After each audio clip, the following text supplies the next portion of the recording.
Imagine having a business partner who never sleeps, works in every department, and can process more information in a day than you could in a lifetime. That's AI, but only if you know how to manage it like a true collaborator.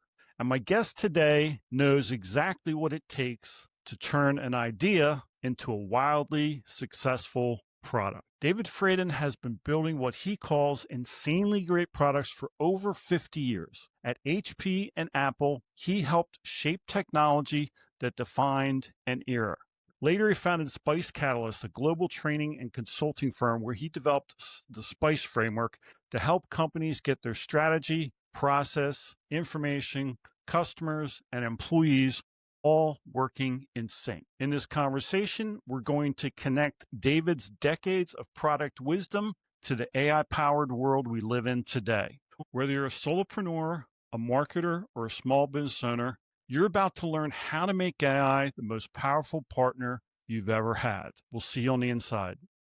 You're listening to the AI-Powered Marketing Show, where we investigate and explore the intersection of artificial intelligence with modern digital marketing strategies. Each week, host Keith Bell brings you expert insights, powerful strategies, and the latest tools transforming the world of digital marketing through the power of artificial intelligence. Whether you're a small business owner, coach consultant, digital marketer, or entrepreneur, this show is your blueprint for building smarter, more scalable marketing systems. Discover how to simplify complex tech, leverage automation, and stay ahead of the curve with real-world tactics and high-impact interviews. If you're ready to attract aligned customers, grow your business with clarity, and turn AI into your marketing superpower, you're in the right place. Enjoy the episode, and if you're listening on Spotify or Apple Podcasts, don't forget to like, follow, and add the show to your favorites. Share it with a friend, leave a review, and say hello in the comments. Your support helps others discover the future of marketing, powered by AI. Hey there, quick heads up before we dive into today's show. If you've been enjoying the AI-powered marketing show and you're ready to take things further, I'd love to invite you to check out our brand new Patreon page. That's where the deeper magic happens. You'll find bonus episodes, behind-the-scene insights, curated prompt packs, and practical tools to help you work smarter, not harder, with AI. You can follow us for free and stay in the loop with updates, or if you're ready to unlock the full toolkit, there are a few tier options to choose from based on where you are in your marketing journey.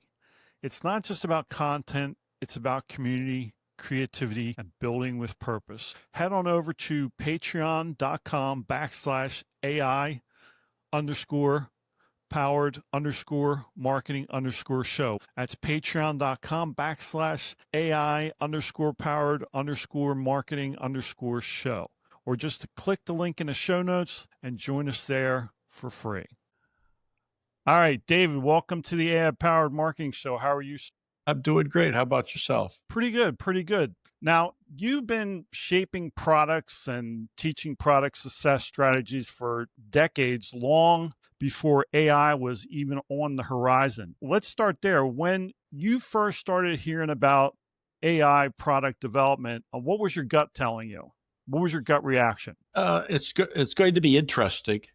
And where and what information are they going to be training these large language models on? And in the old story of computing garbage in, garbage out, if they do training like Elon Musk's Grok on pro-Nazi, anti-Semitic sources, then of course the AI is going to hallucinate about those kinds of notions. So if you have high quality data, high quality information, high quality knowledge training the AI, then you can rely on it.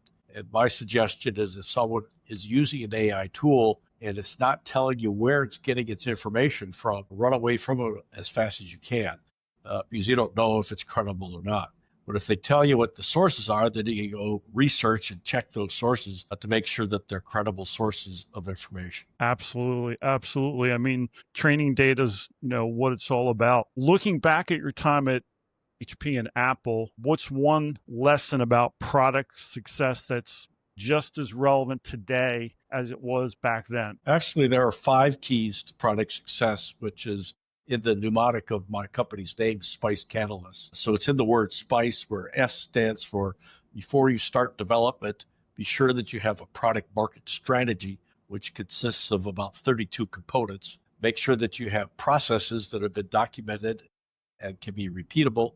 The I stands for make sure you have the information available to make intelligent decisions. The C is understanding what it is that your customer wants to do, why they want to do it, when they want to do it, where they want to do it, how they want to do it, what's standing in their way, how important is it to get it done, and how satisfied are they with the current solution. And then the E is making sure that you have your people trained amongst the 130 competencies or skill sets required for product success. So you actually answered my next question before I asked it. That means you're very smart. That or empathetic. Yes, absolutely. Or one of those two, I'm not sure. One of those two. What's in that process or your framework, what's the biggest friction point that you see? Probably the conflict between figuring out your product market strategy before you go to development versus doing it in parallel, which is the way we used to do it here in Silicon Valley for many years, versus the way now that people like Elon Musk and Mark Zuckerberg promote, which is act fast, break things, fail quickly, which is sort of like saying ready, fire, aim, where your chances for success is if you ready, aim, fire. Correct. Yeah. And that I've heard Elon Musk discuss that before with SpaceX, the difference between SpaceX and NASA. That's definitely, I can see where that, is a problem. If we were to apply artificial intelligence to each stage of the SPICE framework, what would change first, and what would stay exactly the same? Like, what wouldn't change at all? Sorry, you dropped out, and I didn't catch the whole question. So if we applied AI to each stage of your SPICE framework, what would change first, and what would stay exactly the same? Well, let's take a look at such things as understanding what it is your customer wants to do. I thought about 15 years ago when I came up with this notion. By the way, it's built on the outcome-based innovation that I think it's either Harvard or MIT professor wrote some books on. And then Tony Ulrich of Synergen refined that into jobs to be done. Well, for example, one of the stories I tell is I had the job to go from Singapore to Bangalore to train Cisco's product managers. And that's the job. Well, that doesn't tell me anything about the things I have to do, like what time of the morning do I have to get up in order to catch my plane? How am I going to get to the airport? What's it going to cost? Where is the check-in gate at the airport? Once I get to my gate and get on the plane and get off, how am I going to get to my hotel room in Bangalore and so forth? Those are the things that I need to do. And that's why I came up with the higher level of granularity in understanding what that is. Okay. Now, when I was preparing for our interview, one thing that, and correct me if I'm wrong here, is you view AI as more of a co-founder, not the driving force to designing a product. Am I getting that right? Yeah, I think it's an aid to help with some guidance. So when I came up with this notion of what is it that your customer wants to do, I always thought it'd be helpful if we could put a do map together of all the things that people want to do and all the things that companies want to do. Then when a product manager, or I prefer to call them a product success manager, is trying to figure that out for their product, then they just go to that do map, that wiki do or so. Well, it occurred to me a couple months ago that maybe I should just ask AI, what is it that people do? And I did, using my AI tool that I like, using called Perplexity, because it gives me the source of where it gets its information from. I said, okay, what is it that people do? And it came back with 8 categories of a bunch of things listed under each of those 8 categories in terms of what people do. And then I said, okay, which of these things can artificial intelligence do? And it came back, so, well, it could do this thing, but it can't do that thing, and so forth. So I think it could be useful in terms of essentially scanning the internet, synthesizes, summarizing, and pulling everything together in terms of what the internet knows, in terms of what people want to do. But it's also going to miss a lot of things, because the essence of the internet is based on this notion of the wisdom of the crowds, which came out of computer science at Stanford in the 90s. And that says people that like this, people that do this, people that buy this, buy this. And that's how the search engine optimization works on Google. Likewise, to some extent, it also occurs in AI. But the problem with that is if the crowd is so wise, then if, for example, Henry Ford back in the early 1990s, or the early 1900s, I should say, asked the internet if it existed, how many people are searching for the keyword car or automobile. He would have come up with 0 searches for that keyword because those products didn't exist yet. And he therefore would have assumed that there was no market for his Model T. And therefore, the roads and the parking lots that we see today would be a figment of our imaginations. So it's those parts of the wisdom of the crowds that can't be captured by AI and or by the internet. And I give another example of that. Frequently, every few years, a bunch of people go into a bar to listen to a band or watch a band. A fire breaks out, and everybody tries to get out the same door that they came in on, forgetting that there's a door behind the stage that they can also use to get out. Thus, frequently and sometimes, wisdom of the crowds does not mean the ultimate overall wisdom. Absolutely. I want to echo your sentiments with using the AI tool Perplexity. It's one of my favorite tools for anytime I want to research. And I'm just like you. I want to know the source of the information. I want to, and if I write anything, I cite sources and I cite the publication. So that is a phenomenal tool, for doing just that, for developing, in my mind, much more reliable information. And I guess it comes from being a little bit older too. Like, I guess with time, I've learned that not to listen to everything I hear on the internet, because I was around before the internet wasn't born.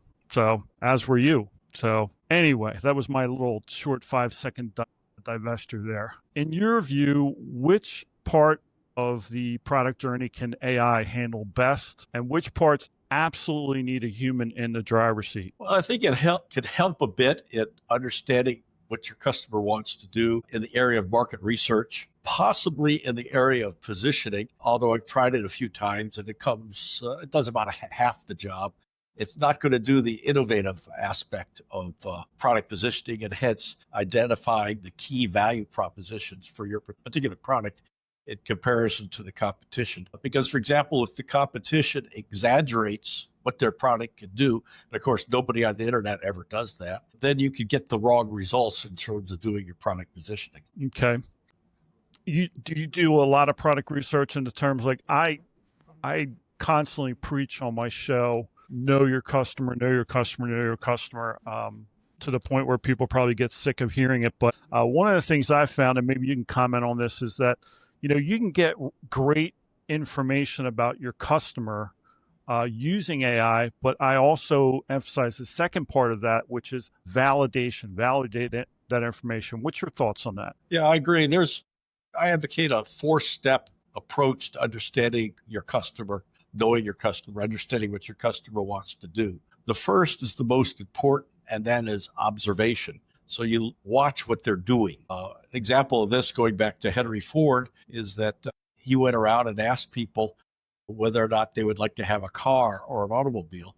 And they all said, no, I would prefer to have a faster horse. Well, if he had bothered to go out on the stoop of the saloon in Dearborn, Michigan, not far from where I grew up in Detroit, he could have observed people beating their horses with sticks to get through town faster. So perhaps that's why he never called his Model T a car or an automobile. He called it a horseless carriage, which is something that people could relate to. So first you observe, second you interview, and you really need to interview somewhere between 40 to 80 of your target market people or companies.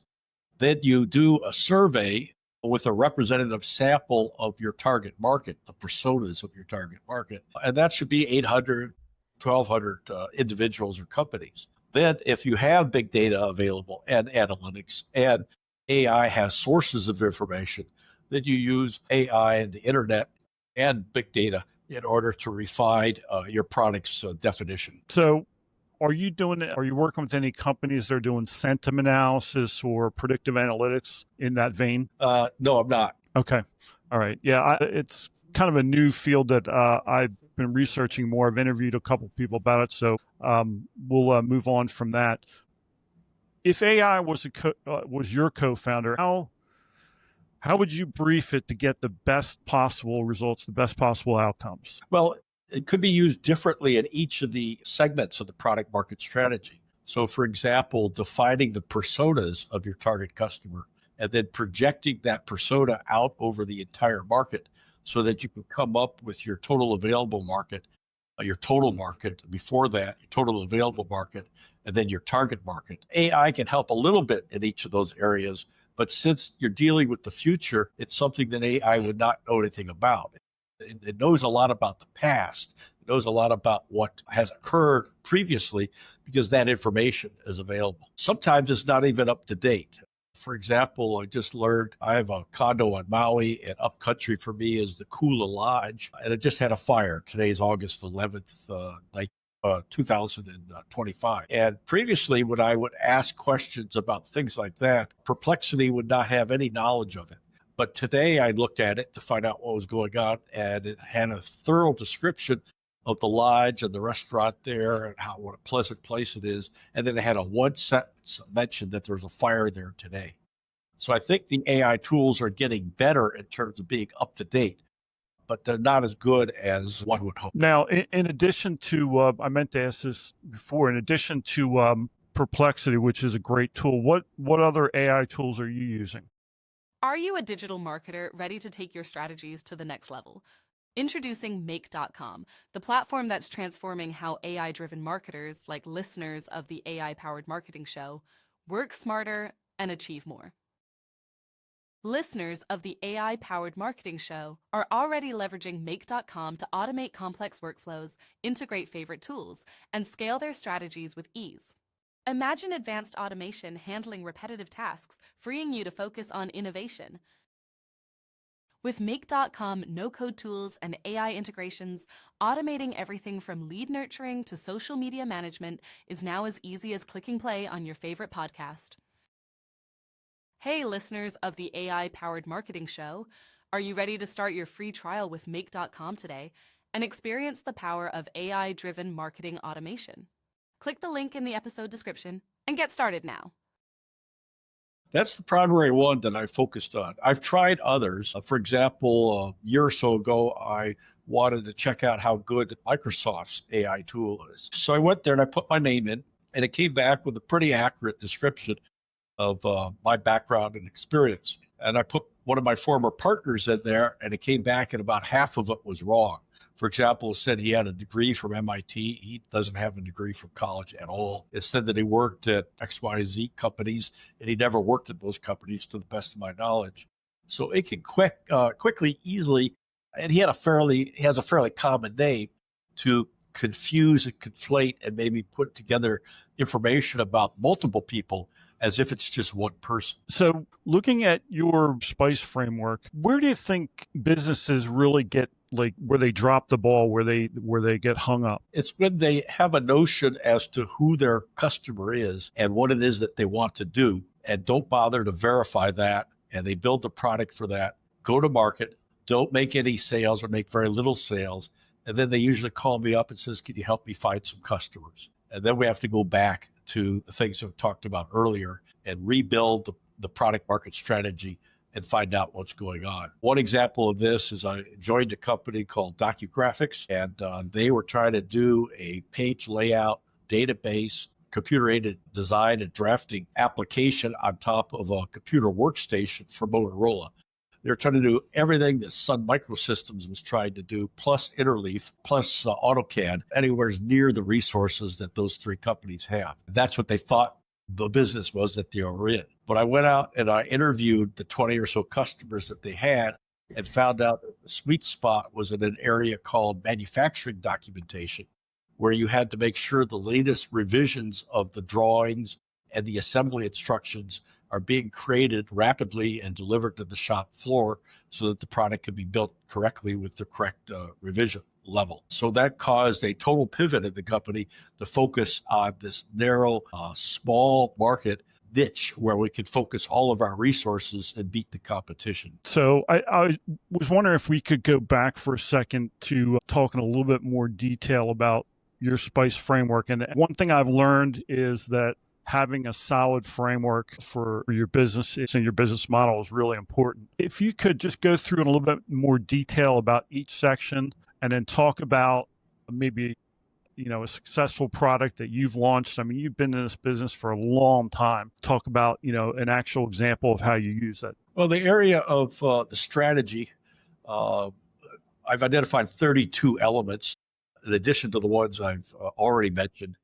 And also part of the strategy is your pricing strategy, your manufacturing strategy, your support and service strategy, your training strategy, and so forth. That information can then be used by marketing or the product marketing manager in order to put together the messaging and the advertising, the PR, social media, advertising plans. In the area of process, I had a company that I was consulting with, and they had a product. They brought out 5 different products, and all 5 products failed in the marketplace. And I asked them if they've documented their product development process and then did retrospects after each failure to figure out why they failed and improve upon the process. And the VP of product management said, no, they didn't have a process that was defined.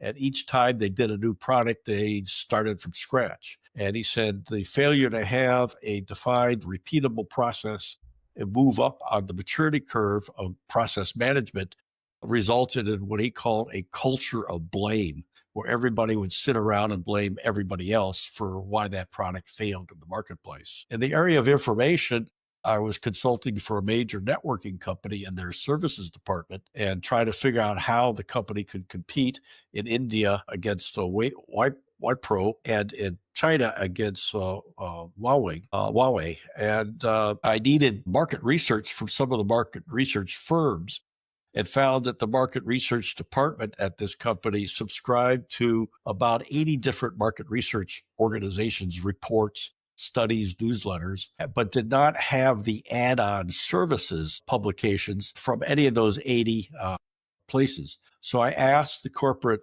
marketing department to please subscribe to those so I would have the information available necessary so I could make recommendations. And they said, sure, we'll do that after the fiscal year. Well, I made that request in like February. That company's fiscal year ended at the end of July. They'll usually get their budget by October, and then they might be able to purchase these things by, say, January, February the following year. I said, I'm sorry, this is only a 6-month consulting agreement. That will be about 6 months too late.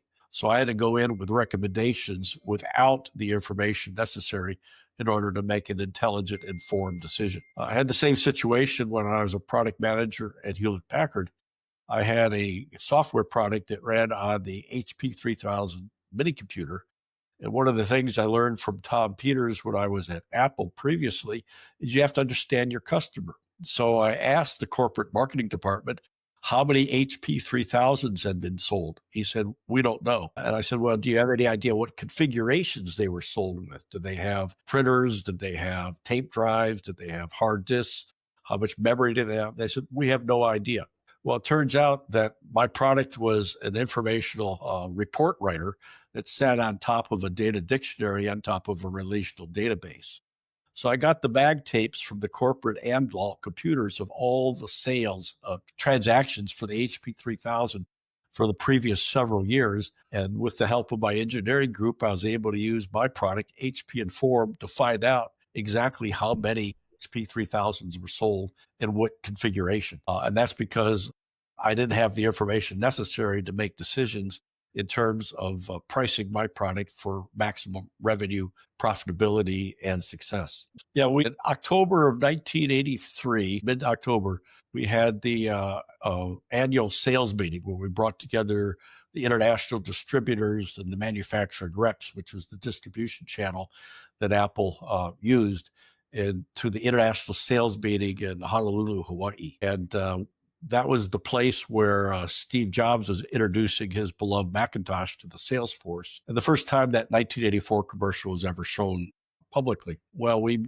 had to figure out some way to keep some, what we call the shelf space of the mind of the sales force on selling the Apple IIIs, which they had available in inventory then to make their sales quotas and their sales commissions. And the Macintosh is still a wet dream someplace in the future. So Maxine Graham, who was my marketing communications manager, came up with the bright idea of printing off these little Apple III stickers.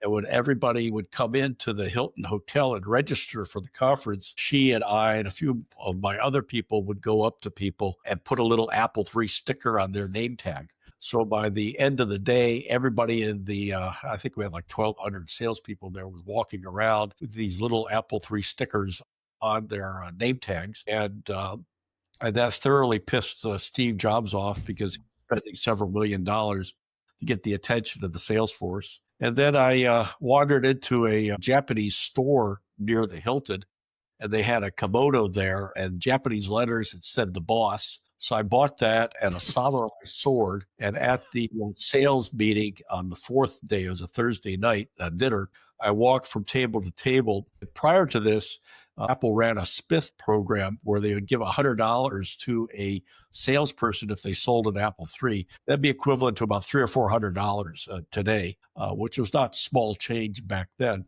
And they kept asking me for a similar S.P.I.C.E program. So I stuck the Apple III sticker on the end of my sword, and I said, if you don't sell Apple IIIs, this is going to be your S.P.I.C.E program. I remember I watched the movie. What was Steve Jobs' problem with the Apple III?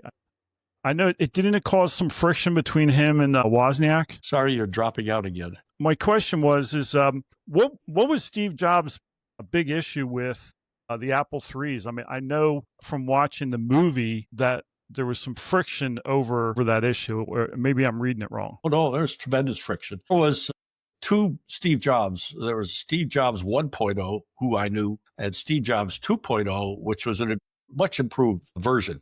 After he had his failure with the Apple III, he was the product manager for the Apple III and shipped it without doing any quality assurance. So the Apple III showed up in the dealers dead on arrival. And then a colleague of mine, Sami Asafor, noticed, he was in the support group, he noticed that the chips were working loose in the shipping process. And if they would just pick up this aluminum frame and drop it about a foot, the chips would reinsert and the computer would boot up. By that time, Steve had already screwed up the Apple III, and Mike Markkula cleverly moved him aside and gave him the assignment for the Macintosh around the 1981, 82 timeframe.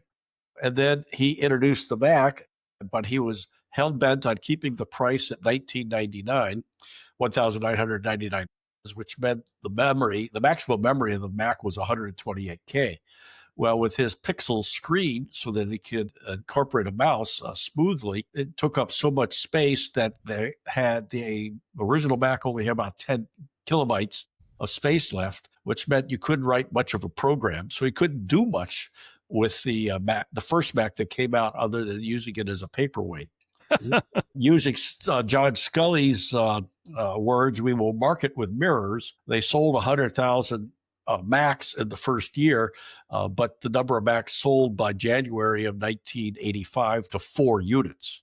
And as a result of that, it was downhill the rest of the way for Steve at Apple. He screwed up the Lisa because he hated that product. His notion was that these products, the Apple III, the Lisa, and the Apple II, who he also tried to kill, were occupying a place in the marketplace that he wanted his beloved Macintosh to go into. Not realizing what Dave Packard taught him a few years later, I found out when I was researching my book, Building Insanely Great Products, that if you're afraid to cannibalize your own product, then somebody else will do it for you. So he was warring against his own company in order to protect his particular product, his beloved Macintosh. His baby. But later came back, for example, he introduced the iPod and then was not afraid to obsolete it with the iPhone, which had the iPod built in, and so forth later in his career. And then he also returned then to good management, which was one of the Apple values, which he did not follow in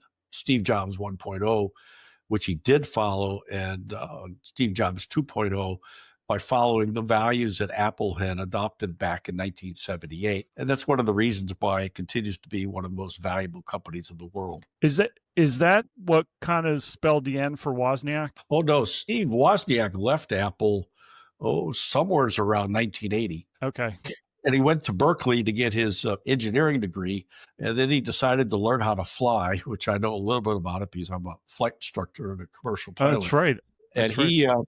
he bought a Beechcraft Bonanza, which is a real hot airplane, which you ought to have maybe 3, 4, 500 hours of flying time before you get such a thing as that. And he took off from Reed Hillview Airport, and apparently he was not well trained in what's known as the P factor. That has nothing to do with an organic thing that a person might do. It has to do with the prop rotates as you sit in the cockpit to the clockwise, which will cause the aircraft to try to rotate counterclockwise, especially immediately after the wheels leave the ground. So as you accelerate down the runway, you've got to slowly push in right rudder to counteract that P factor. Well, he didn't do that, and pretty soon he went inverted and crashed at the end of the Reed Hillview runway, and then spent, I suspect, close to a year or around that recovering from his injuries on that. And then Wow. when he came back to work for Apple, he went to work for me as the group business unit manager for the Apple III product line. And the proudest day that he had when he came back to Apple, he told me, was he finally got a key to the supply cabinet. Big accomplishment. Big accomplishment.